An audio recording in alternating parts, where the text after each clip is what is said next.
ભલે મરી જવું પડે પણ તમારા ઘરની આ 7 વાતો ક્યારે પણ કોઈને કહેશો નહીં. મિત્રો, ઘણી એવી વાતો હોય છે જે આપણે ક્યારે પણ કોઈને ના કહેવી જોઈએ, કારણ કે આપણા પરિવારમાં ઝઘડાનું કારણ આપણે પોતે જ હોઈએ છીએ. આ વાત તમે સમજો કે ના સમજો, પણ આપણી એ ગુપ્ત વાતો જાણે અજાણે બીજાને કહી દેતા હોઈએ છીએ, જે હંમેશા આપણે ગુપ્ત રાખવી જોઈએ. તે જ વાતો આપણે જાણે અજાણે બીજાને કહી દઈએ છીએ અને તે જ વાતો પરિવારમાં બરબાદીનું કારણ બની જાય છે. અને પછી પછતાવો થાય છે કે આ વાતો મેં કોઈને ના કહી હોત તો સારું. તો મિત્રો, આજે અમે તમને એક એવી કહાની સંભળાવવાના છીએ જે સાંભળ્યા પછી તમને એવી 7 વાતો જાણવા મળશે કે તે કઈ 7 વાતો છે જે બીજાને ના કહેવી જોઈએ. મિત્રો, કહાની શરૂ કરતાં પહેલાં જો તમે અમારી વિડીયોને લાઇક ના કરી હોય તો વિડીયો લાઇક કરી દો અને ચેનલને સબસ્ક્રાઈબ જરૂરથી કરી લેજો. મિત્રો, એક ગામમાં રામુ નામનો એક માણસ રહેતો હતો. તે બહુ ગરીબ હતો. તે એટલો ગરીબ હતો કે તેને 2 ટાઈમનું જમવાનું પણ મળતું ન હતું. તે કામની શોધમાં ગમે ત્યાં ફરતો રહેતો. પરંતુ એક દિવસ તે તેના ઘેર બેઠો હતો અને તેની પત્નીને કહેતો હતો કે હું જ્યાં પણ કામ માટે જાઉં છું ત્યાં એવું જ કહે છે, અમારે માણસની જરૂર નથી. હવે હું શું કરું તે સમજાતું નથી કે હું તમારું પેટ કેવી રીતે ભરીશ અને મારા બાળકોને કેવી રીતે ભણાવીશ, અને આ બધી ચિંતાઓ મને રાત દિવસ થાય છે. ત્યારે તેની પત્નીએ કહ્યું કે તમે માત્ર એક વ્યક્તિ પાસે કામ માટે જાઓ છો અને તે જ વ્યક્તિ તમને કામ ના આપે તો તમે તેની પાસે પછી જતા પણ નથી. જો તમારે કામ જોઈતું હોય તો થોડી મજબૂરી તો બતાવવી પડે. તમારે તમારી ગરીબી તો બતાવવી જ પડશે, તો પછી તમને તમારી ગરીબી જોઈને તમને કામ આપશે. તમે શરમાયા વગર તમારી મજબૂરી તેને કહો. તમારી મજબૂરી સમજાય તો પછી તે કામ આપે ને. રામુ સમજી ગયો અને બીજા દિવસે એક શેઠને ત્યાં ગયો અને શેઠના પગે પડી ગયો અને કહેવા લાગ્યો, મારે કામની બહુ જરૂર છે, મને કામ આપો. અને કહેવા લાગ્યો કે તમે મને જે પણ કામ આપશો તે ચાલશે, પણ મને તમારા ત્યાં કામ આપો. શેઠ તેની આવી હાલત જોઈ તેને કામ આપ્યું અને પછી રામુ રોજ ત્યાં કામ કરવા લાગ્યો અને તે મનમાં ને મનમાં ખુશ થવા લાગ્યો કે કામ તો મળી ગયું, પરંતુ તે કામ કરતો હતો તેનું વેતન તેને થોડું મળતું હતું અને તે જ કામ બીજા લોકો કરતા તો તેમને વેતન વધારે મળતું.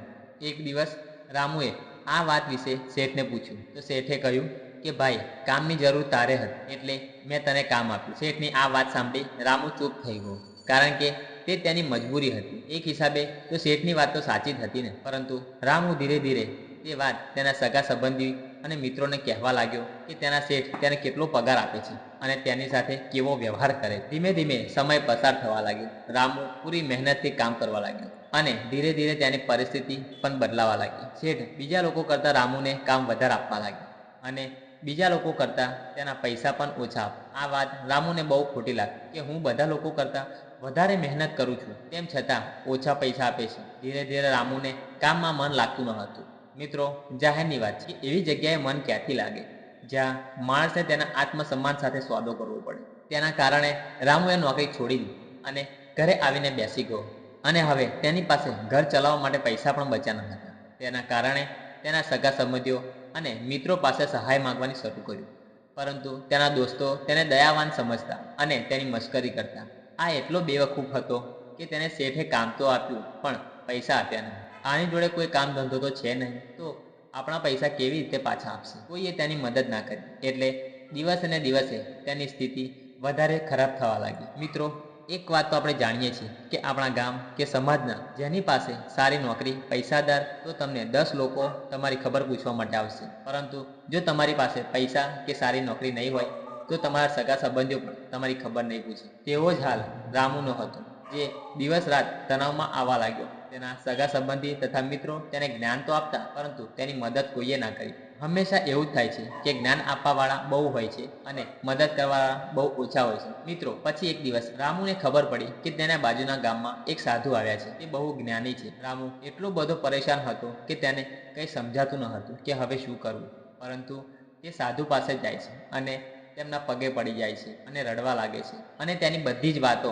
સાધુને કરે છે કે તેના શેઠે તેનો કેવો ફાયદો ઉઠાવ્યો અને તેના સગા સંબંધીઓ જોડે કેવો વ્યવહાર રાખે છે. બધી વાતો સાંભળ્યા પછી સાધુએ તેને કહ્યું કે બધી સમસ્યાઓ તારી મૂર્ખતાને કારણે જ આવે છે. જો તારામાં વિવેક હોત તો આ સમસ્યાઓ તારા જીવનમાં ના હોત. તે તારા મૂર્ખતાને કારણે જ તારા રસ્તામાં કાંટા નાખ્યા છે. પણ ઉદાસ ના થઈશ. આજે તને હું એવી 7 વાતો જણાવીશ કે તું કોઈને ભૂલથી પણ કહેતો નહીં. નંબર 1, પોતાની મજબૂરી બતાવી બીજા પાસે ક્યારેય મદદ માંગવી નહીં. થઈ શકે તો તે માણસ તે તમારી મજબૂરી જોઈ તમારી મદદ તો કરશે, પરંતુ બીજા જ દિવસે તેનો ફાયદો પણ ઉઠાવશે. અને જો ફાયદો ન ઉઠાવી શકે તો તે માણસ બીજાની સામે તમારી મશ્કરી ઉડાડશે. એટલા માટે ક્યારેય પોતાની મજબૂરીનો દેખાડો ન કરો. નંબર 2, ક્યારે પણ તમારા ભૂતકાળની વાતો અને વર્તમાનની રણનીતિ ક્યારે પણ કોઈને જણાવશો નહીં. તમે તમારી ભૂલો તમે પોતે જ બીજા લોકોને કહો છો, એટલે તે માણસના મનમાં તમારું ચરિત્ર ખરાબ થઈ જાય છે અને ભવિષ્યમાં તમને તે જ માણસ એ જ નજરથી જોશે. તમે તમારા ભવિષ્યની રણનીતિ ક્યારેય કોઈને ના કહેતા.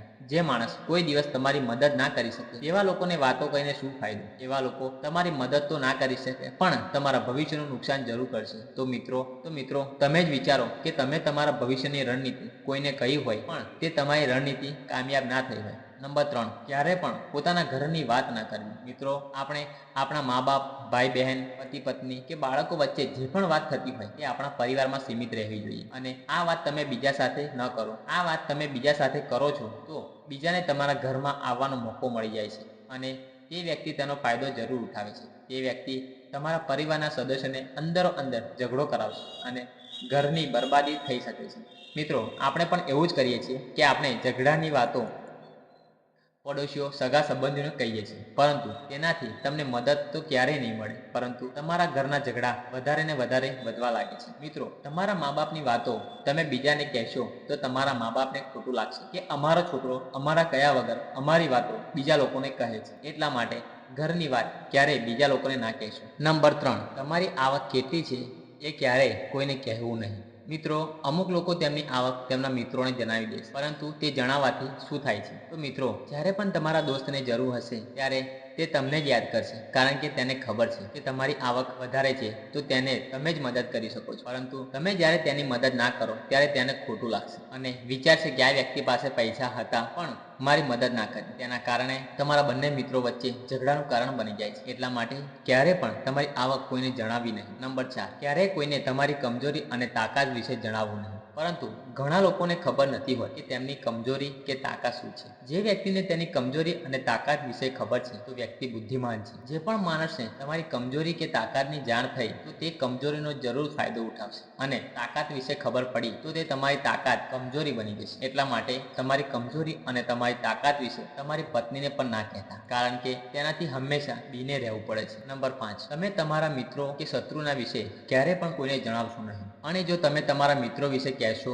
તો તમારા મિત્રોને પૈસા આપીને તમને જ તમારો મિત્ર છેતરી શકે છે, તમારી પાકી દોસ્તીને તોડાવી શકે છે. પરંતુ આમ આદમી ક્યારેય આવું ન કરે, પરંતુ તમારો દુશ્મન આવું જરૂર કરશે. અને બીજું, તમારા શત્રુ વિશે કોઈને ના કહેશો, કારણ કે જો તમારો મિત્ર કાલે તમારો શત્રુ બની જાય તો તે તમારા દુશ્મન સાથે મળી તમને કંઈ પણ કરી શકે છે. એટલા માટે તમારા દુશ્મન કોણ છે તેની વાત તમારા મિત્રને પણ ના કહેતા.